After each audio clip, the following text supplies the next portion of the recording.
सागर वाले जंगल में एक बहुत बड़ा महल था जिसकी महारानी थी रानू चिड़िया। रानू चिड़िया की ख्वाहिश थी कि उसके जंगल में कोई भी पक्षी गरीब ना हो, इसीलिए वो जंगल के पक्षियों में कुछ न कुछ बांटती रहती। गोरी, काश महारानी की मेहरबानी मेरे ऊपर भी हो जाए और मैं भी अमीर बन जाऊं। हाँ हाँ, क्यों नहीं। वो दोनों पति पत्नी बहुत लालची थे और काहिल भी। वो अमीर बनने की कोशिश में हमेशा अपना नुकसान करते। कबूतर, अगर मेरे जंगल में कोई गरीब है तो उसे मेरे जन्मदिन पर बुलाया जाए। ठीक है महारानी, जैसी आपकी मर्जी। रानू चिड़िया के जन्मदिन पर जंगल के सभी पक्षी रानू चिड़िया से मिलने आते हैं। तभी गोरी कौवा और कालू कौवा भी आते हैं। महारानी, ये कालू कौवा और गोरी कौवी हैं। ये बहुत गरीब हैं। सुनो कालू कौवे, आज मैं तुम्हें चंदन का बाग तोहफे में दे रही हूँ, जिससे तुम और तुम्हारी पत्नी अपना गुजारा कर सकते हैं। बहुत बहुत शुक्रिया महारानी, आप बहुत अच्छी हो। अगले दिन कालू कौवा और गोरी कौवी चंदन के बाग में पहुँचते हैं तो उनकी लालच और भी बढ़ जाती है। कालू जी, हमें इन पेड़ों से क्या मतलब? ना ही इन पेड़ों पर फल हैं जिन्हें बेचकर हम अमीर बनेंगे। हाँ गोरी, तुम बिल्कुल ठीक कह रही हो। हाँ गोरी, इन खड़े पेड़ों का हमें क्या फायदा? असली फायदा तो तब पहुँचेगा जब हम इन पेड़ों को काट कर जलाकर कोयला बनाकर बेचेंगे। बंदर क्या जाने अदरक का स्वाद। बस यही हाल उन पति पत्नी का था। बगैर कुछ सोचे समझे वो दोनों पति पत्नी पेड़ों को काटने लगते हैं। गोरी, अब इन लकड़ियों को सुखाकर फिर जलाकर कोयला बना लेते हैं। ऐसे ही कुछ दिनों में वो दोनों पति पत्नी तमाम पेड़ काटकर कोयला बना लेते हैं। फिर वो दोनों कोयला लेकर मिठू तोते के पास जाते हैं। अरे मिठू तोते, हमें ये कोयला एक साथ बेचना है। बताओ कितने पैसे दोगे? इन कोयलों के तो मैं 10 सोने के सिक्के दूंगा। अरे वाह वाह, इतने सारे पैसे। कालू, बेच दो, सारे कोयले दे दो इसे और पैसे ले लो। कबूतर, क्यों ना आज जंगल में सैर की जाए। फिर रानू चिड़िया घूमती हुई कालू कौवे के बाग तक आ जाती है। रानू चिड़िया उन तमाम कटे हुए पेड़ों को देखकर बहुत हैरान थी। कालू कौवे, महारानी तुमसे मिलने आई है। आइए आइए महारानी, आपका स्वागत है। कालू और गोरी, अब तो तुम गरीब नहीं हो ना, तुमने सारे पेड़ बेच दिए हैं। हाँ महारानी, मैंने घर तो बनवाया उन पैसों से, मगर अभी तक जरूरियात पूरी नहीं हुई। वो कैसे? इतने सारे पेड़ों के तो तुम्हें बहुत सारे पैसे मिले होंगे। हाँ हाँ महारानी, मुझे 10 सोने के सिक्के मिले थे। हमने पेड़ काटकर उन लकड़ियों से कोयला बनाकर बेचा था। ये सुनकर महारानी रानू चिड़िया हैरान हो जाती है और कहती है, क्या उन लकड़ियों में से कोई लकड़ी बची है? जी जी महारानी, ये कुल्हाड़ी का डंडा बचा है। इस लकड़ी के डंडे को ले जाकर बाजार में एक चंदन का ताजर है, उसे बेच कर आओ, फिर ही तुम दोनों को इसकी कीमत मालूम होगी। फिर वो दोनों उस लकड़ी को एक चंदन के ताजर को बेचते हैं, जो उसे बहुत सारे पैसे देता है। फिर उन दोनों पति पत्नी को सब मालूम होता है और वो महारानी के पास जाते हैं। महारानी, हमसे गलती हो गई जो हमने इतने कीमती पेड़ों की अहमियत को ना जाना। हाँ महारानी, हम पे कृपया करें और हमें एक और मौका दें। गोरी और कालू, ऐसा मौका एक बार ही मिलता है। अब उस जमीन पर मेहनत करके गेहूँ उगाओ। प्यारे दोस्तों, इस कहानी को लाइक, चैनल को सब्सक्राइब और अपने दोस्तों के साथ शेयर करना मत भूलिएगा। आपका धन्यवाद। आओ मेरे साथ काम पर जाए, हर समय सोया ही रहता है। कालू, तुमसे तो मेरा बेटा देख ही नहीं होता। अभी छोटा सा तो है, जब बड़ा होगा कर लेगा काम। बिगाड़ रही हो, तुम अपने बेटे को बिगाड़ रही हो। अभी तो मैं जिंदा हूँ, हम हमेशा नहीं रहेंगे जग्गू के साथ। चलो चलो जग्गू, उठो, मेरे साथ काम पर चलो। मम्मा मम्मा, पापा को चुप करवाएं, मुझे सोने दे अभी। ये मनहूस सब तेरे पीछे पड़ गया है मेरे बेटे। जग्गू, तू चला जा। फिर कालू कौवा अपने बेटे को साथ लेकर काम पर जाता है। कालू कौवा जंगल में समोसे बनाकर बेचा करता था। कालू कौवे का धंधा इतना तो चलता था कि उसका घर चल सके। कढ़ाई में घी डालो जग्गू। बाबा, मैं कढ़ाई में घी डालकर चला जाऊंगा। मुझे अपने दोस्तों के साथ खेलने जाना है। इस बात पर कालू कौवा जग्गू की एक लगाते हुए कहता है, अपने आवारा दोस्तों के साथ अब तुम कभी भी उन्हें मिलने नहीं जाओगे। मारा, आपने मुझे मारा। मैं अभी जाकर मम्मा को बताता हूँ। जग्गू कौवा रोता हुआ वहाँ से घर भाग जाता है। मम्मा, मम्मा, बाबा ने मुझे मेरे पंख पर मारा। मुझे बहुत दर्द हो रहा है।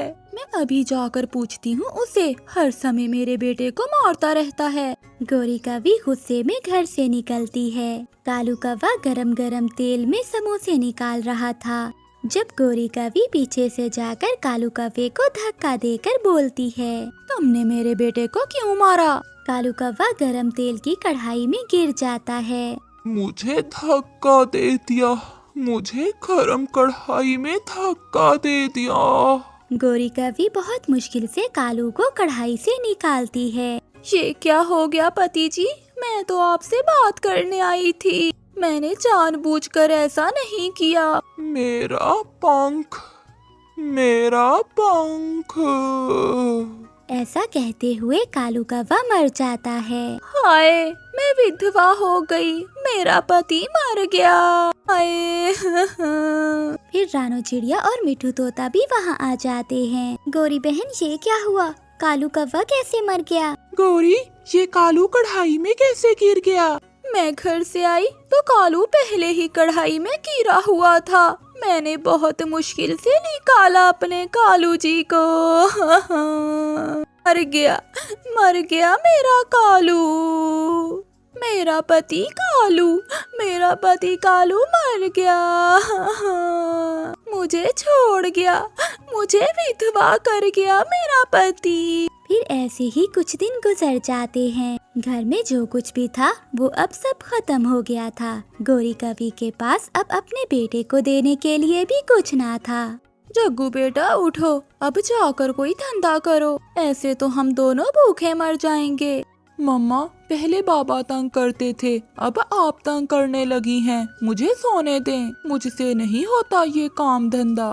कालू, तुम सच कहते थे। मैंने इसे अपने हाथों से ही बिगाड़ लिया है। गोरी कौवी अपने पति की बातें याद कर कर रो रही थी। वो अपने किए पर पछता रही थी। जग्गू कौवा उठकर निकल जाता है। यार उल्लू, पहले हर समय बाबा पीछे पड़े रहते थे और अब मम्मा हर समय पीछे पड़ी रहती है कि काम करो काम करो। मुझसे नहीं होते ये काम वाम। तुम घर छोड़ दो, हम दोनों दोस्त मिलकर साथ वाले जंगल चलते हैं। वहाँ बहुत फल हैं, मौज मस्ती करेंगे हम दोनों दोस्त। हाँ दोस्त, मुझे वहाँ कोई काम भी नहीं करना पड़ेगा। ऐसे जग्गू कौवा अपने आवारा दोस्त के साथ दूसरे जंगल चला जाता है। शाम तक गोरी कौवी अपने बेटे का इंतजार करती है। जब शाम तक जग्गू कौवा घर नहीं आता तो वो कबूतर के पास जाती है। कबूतर, मेरा बेटा बहुत तंग करता है। अब तो वो रात को भी लौट कर नहीं आता। गोरी, जब कालू जग्गू को समझाता था तो तुम कालू से लड़ती थी। अब तुम्हें उसकी सजा तो भुगतना होगी। वो अपने आवारा दोस्त उल्लू के साथ दूसरे जंगल चला गया है। मैंने उन दोनों की बातें सुनी थी। फिर गोरी कौवी रोते हुए वापस अपने घर चली जाती है। अगर गोरी कौवी ने अपने पति की बात मानकर उसे काम करने की आदत डाली होती तो वो आज उसे छोड़कर ना जाता। मगर अब समय गुजर चुका था और गोरी कौवी बाकी की जिंदगी पछतावे में ही गुजारती है। मगर समय लौटकर कहाँ आने वाला था। प्यारे दोस्तों, इस कहानी को लाइक, चैनल को सब्सक्राइब और अपने दोस्तों के साथ शेयर करना मत भूलिएगा। आपका धन्यवाद। रानो चिड़िया और कालू कौवा आज ही उस जंगल में आए थे। अब सबसे पहले उन्हें अपने लिए एक सुरक्षित घोंसला बनाने का काम करना था। कालू कौवा तो ये जानता था कि उसे घोंसला बनाना आता ही नहीं, इसलिए वो रानो चिड़िया से कहता है, चिड़िया, हम इस जंगल में 5 दिन ही तो रुकेंगे। ऐसा करते हैं, हम अपने लिए एक ही घोंसला बना लेते हैं। घोंसला जरा बड़ा बना लेंगे और उसमें 4-5 दिन गुजार लेंगे। रानू चिड़िया कौवे की बात मान लेती है। फिर हमें सारा काम जल्दी करना होगा। आप जाकर सूखे तिनके ले आइए और मैं सूखा घास ले आती हूँ। ऐसे वो दोनों समय जाया किए बिना अपने अपने काम पर लग जाते हैं। नदी के पास रानू चिड़िया को कुछ सूखा घास मिल जाता है। रानू चिड़िया सूखा घास इकट्ठा करती है और वापस जाती है। कालू कौवे ने कभी आज तक घोंसला बनाया ही नहीं था। वो चिड़िया से झूठ बोल रहा था, इसलिए कालू कौवा कांटे वाले तिनके ही उठा कर ले आता है। कौवे भैया, क्या आप पागल हो गए हो? ऐसे कांटों में कैसे नींद आएगी? मैंने आपको सूखे और बारीक तिनके लाने को कहा था। चिड़िया, मेरी दादी ने मुझे घोंसला बनाना सिखाया था, मैं भूल गया। तो फिर आप ऐसा करें कि पहाड़ों से कपास ले आएं और मैं सूखे तिनके ले आती हूँ। रानू चिड़िया सूखे तिनके और कालू कौवा कपास लेने चला जाता है। पहाड़ों के पास कालू कौवे को कुछ कपास के पौधे मिल जाते हैं, मगर कालू कौवा तो बहुत आलसी था। कालू कौवा बहुत थक चुका था। वो कपास तो इकट्ठी कर लेता है, मगर नरम नरम कपास देखकर कालू कौवे का दिल करता है कि वो थोड़ी देर सो ले। फिर कालू कौवा नरम नरम कपास पर गहरी नींद सो जाता है। रानू चिड़िया तो कब से सूखे तिनके ले आई थी। चिड़िया काफी देर तक कौवे का इंतजार करती है, मगर कालू कौवा कपास लेकर नहीं आता। ये कालू कौवा कहाँ रह गया? मैं जाकर देखती हूँ। अभी तक तो उसे आ जाना चाहिए था। फिर रानू चिड़िया कौवे के पीछे जाती है। कालू कौवे को सोया हुआ देखकर रानू चिड़िया को बहुत बुरा लगता है। उठो कालू, शाम हो गई है और अब तो रात भी होने वाली है और तुम यहाँ सोए हुए हो। मुझे पता ही नहीं चला कि मैं कब सो गया। क्या तुम सूखे तिनके ले आई हो? मैंने पूरा घोंसला भी बना लिया है, बस हम अब ये नरम नरम कपास अपने घोंसले में रखेंगे। फिर वो दोनों कपास लेकर अपने घोंसले में आते हैं। रानू चिड़िया नरम नरम कपास को अपने घोंसले में बिछाकर एक अच्छा सा बिस्तर बना लेती है। रात भी हो जाती है। जैसे ही घोंसला मुकम्मल होता है तो कालू कौवा उछल के घोंसले में लेट जाता है। चिड़िया, घोंसला तो बहुत नरम है। चिड़िया, घोंसला तो बहुत अच्छा बन गया है। अब मैं सो जाता हूँ और तुम कल दिन में सो जाना। मैं कोई पागल नहीं हूँ। दिन को मैं भोजन की खोज करूँगी या अपनी नींद पूरी करूँगी। ये घोंसला हम दोनों का है। यही तो कह रहा हूँ कि ये घोंसला हम दोनों का ही है। रात में मेरा, दिन में तुम्हारा। वो बात ये है कि मुझे किसी दूसरे के साथ नींद नहीं आती। बड़ी समस्या है ये। ऐसा कहते हुए कालू कौवा सो जाता है और बेचारी चिड़िया सारी रात एक पेड़ पर बैठकर गुजारती है। आज की रात भी रानू चिड़िया के लिए लंबी हो गई थी। अगली सुबह भी हो जाती है। रानू चिड़िया को बहुत नींद आ रही थी। वो कालू कौवे को जगाती है। अब तो उठ जाओ काले कौवे, मेरा नींद से बुरा हाल है। कालू कौवा उठ जाता है। लो चिड़िया, मैंने अपना वादा पूरा किया। अब सारा दिन घोंसला तुम्हारा। और याद रखना, रात को घोंसले में मैं ही सोऊंगा। फिर रानू चिड़िया घोंसले में लेटते ही सो जाती है। कालू कौवा सारा दिन खूब सैर करता है। रानू चिड़िया भी शाम को जाग जाती है। आज मैं उस काले कौवे को अच्छा सबक सिखाऊंगी। ऐसा सोचते हुए रानू चिड़िया नदी से पानी लाकर घोंसले में डाल देती है। अब कौवे को पता चलेगा, बहुत चालाक बनता है वो। थोड़ी ही देर बाद कालू कौवा भी आ जाता है। चिड़िया, रात होने वाली है, अब सोने की बारी मेरी है। निकलो घोंसले से। रानू चिड़िया घोंसले से बाहर चली जाती है। कालू कौवा जैसे ही घोंसले में लेटता है तो वो सारा गीला हो जाता है और उछलकर घोंसले से बाहर आ जाता है। चिड़िया, चिड़िया, ये तो गीला है। रानो चिड़िया हंसते हुए कहती है, जैसे आपको किसी के साथ घोंसले में नींद नहीं आती, ऐसे मैं भी घोंसले में पानी डालकर अच्छे से गीला कर कर सोती हूँ। क्या करें, अपनी अपनी आदत है। ये सुनकर कालू कौवा सब समझ जाता है कि चिड़िया ने ऐसा क्यों किया है, और वो शर्मिंदा होकर वहाँ से चला जाता है। इस कहानी से हमें सीख मिलती है कि जैसा करोगे वैसा भरोगे। ये मीठा फल यहाँ कैसे आया होगा, मैं इसे खा लेता हूँ। रुको रुको कालू, ये फल जरूर किसी का रखा हुआ होगा। हो सकता है किसी शिकारी ने ये फल रखा हो। मैं तो इसे खाऊंगा, मैं तो इसे खाऊंगा। बचाओ बचाओ बचाओ, मेरे किसी शिकारी ने तीर मार दिया है। ऐसे चीखता हुआ कालू कौवा उठकर बैठ जाता है। बचाओ बचाओ बचाओ।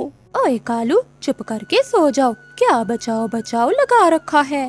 कौन मार रहा है तुम्हें? सपना, बहुत डरावना सपना था। मैं तो मर ही गया था। ऐसा कहते हुए कालू कौवा फिर से सो जाता है। अगली सुबह हो जाती है। जंगल के सभी पक्षी भोजन की खोज में निकले हुए थे। वहीं कालू कौवा और गोरी कौवी भी भोजन की खोज में निकले थे। थोड़ी दूर एक पेड़ के ऊपर गोरी कौवी को एक मीठा फल दिखाई देता है। कालू, रुको रुको, वो देखो पेड़ पर मीठा फल है। वो दोनों दूसरे पेड़ पर बैठ जाते हैं। कालू, जाओ और मेरे लिए वो मीठा फल लेकर आओ। ये मीठा फल, ये पेड़, ये सब वही है जो मैंने कल सपने में देखा था। अगर मैं वहाँ गया तो मैं मर जाऊंगा। कालू कौवा ये बात कर ही रहा था कि रानो चिड़िया भी वहाँ आ जाती है। ये चिड़िया भी सपने में थी। हाँ, सब कुछ वही हो रहा है जो सब मैंने सपने में देखा। मैं नहीं जाऊंगा वहाँ। कालू भैया, गोरी बहन, क्या कुछ मिला खाने को? गोरी कभी कालू के कान में कहती है। कालू, क्यों न हम चिड़िया को उस फल के पास भेज कर देखते हैं कि तुम्हारा सपना सच्चा था या झूठा। फिर गोरी कभी रानो चिड़िया से कहती है, हाँ चिड़िया, हमारा पेट तो भरा हुआ है, तुम ये मीठा फल खा लो। वो देखो मेरे पीछे पड़ा है वो। अरे वाह, मेरा तो आज मीठे फल खाने को बहुत मन था। फिर रानो चिड़िया झट से उड़ती है और वो मीठा फल ले जाती है। लो, वो गई चिड़िया। डरपोक कहीं के, सपनों से डर रहे हो। और वो चिड़िया ले गई मीठा फल। झूठा था, वो सपना झूठा था, मगर मैं डर गया था। ऐसे ही उड़ते उड़ते उन दोनों को शाम हो जाती है और एक पेड़ के पास उन्हें कुछ दाना मिल जाता है। वो दोनों दाना खाते हैं और वापस घर चले जाते हैं। गोरी, मुझे कुछ दिनों से बहुत डरावने डरावने सपने आ रहे हैं। मैं हर रोज सपने में मर जाता हूँ। कालू जी, जितने बुरे काम हम करते हैं तो हमें डरावने ही सपने आएंगे। अगर हम अच्छे काम करें तो हमें अच्छे अच्छे सपने आएंगे। फिर कालू कौवा और गोरी कौवी सो जाते हैं। हर तरफ मकई के भुट्टे ही भुट्टे थे। कालू कौवा एक मकई का भुट्टा तोड़ने के लिए पौधे पर बैठ जाता है। ऊपर से एक बड़ी डाल कालू कौवे के ऊपर गिर जाती है। बचाओ बचाओ बचाओ, मुझे इस बड़ी डाल से निकालो। कालू कौवा फिर से शोर मचाता हुआ जाग जाता है। कालू, उठो, तुम तो सारी रात मुझे सोने नहीं देते हो। गोरी, बहुत डरावना सपना था, मैं बड़ी शाख के नीचे आ गया था। कालू, सोते समय बुरी सोचें अपने मन से निकाल कर सोया करो, फिर तुम्हें ऐसे डरावने सपने नहीं आएंगे। दूसरे दिन वो फिर से पति पत्नी भोजन की खोज में निकलते हैं। गोरी एक भुट्टे का खेत देखकर वहाँ बैठ जाती है। गोरी, ये वही भुट्टे का खेत है जो मैंने सपने में देखा। कालू, कल तुम्हारे सपने के कारण वो चिड़िया मीठा फल ले उड़ी, मगर आज मैं यहाँ से मकई खाए बिना नहीं जाऊंगी। जाओ, अब मेरे लिए एक मकई का भुट्टा तोड़ कर लाओ। कालू कौवा क्या करता, एक तरफ तो सपने से डर रहा था और दूसरी ओर अपनी पत्नी से। फिर कालू कौवा डरता हुआ मकई के पास जाता है। कालू कौवा मकई के पौधे से अभी भुट्टा तोड़ने ही वाला था कि सच में एक बड़ी शाह कालू कौवे के ऊपर आकर गिरती है। बचाओ बचाओ गौरी, मुझे बचाओ। मैं ना कहता था ये वही मकई का खेत है। कालू कौवे का शोर सुनकर रानू चिड़िया और कबूतर भी आ जाते हैं। वो सब मिलकर कालू कौवे से शाह को हटा देते हैं, मगर कौवे का एक पंख टूट गया था। गौरी, ये सब तुम्हारी वजह से हुआ है। नहीं कालू, ये तुम्हारे बुरे सपने के कारण हुआ है। कालू भैया और गौरी बहन, अगर आप अच्छे अच्छे काम करेंगे तो आपको अच्छे सपने आएंगे। आप बुरे काम छोड़ दें। उस दिन के बाद से कौवा और कौवी सारे बुरे काम छोड़ देते हैं और कालू कौवे को मीठी नींद आना शुरू हो गई थी। प्यारे दोस्तों, बुरे काम से रात की नींद उड़ जाती है और बुरे सपने ही आते हैं। इसलिए हमेशा मीठी नींद सोने के लिए अच्छे काम करें। आपका धन्यवाद।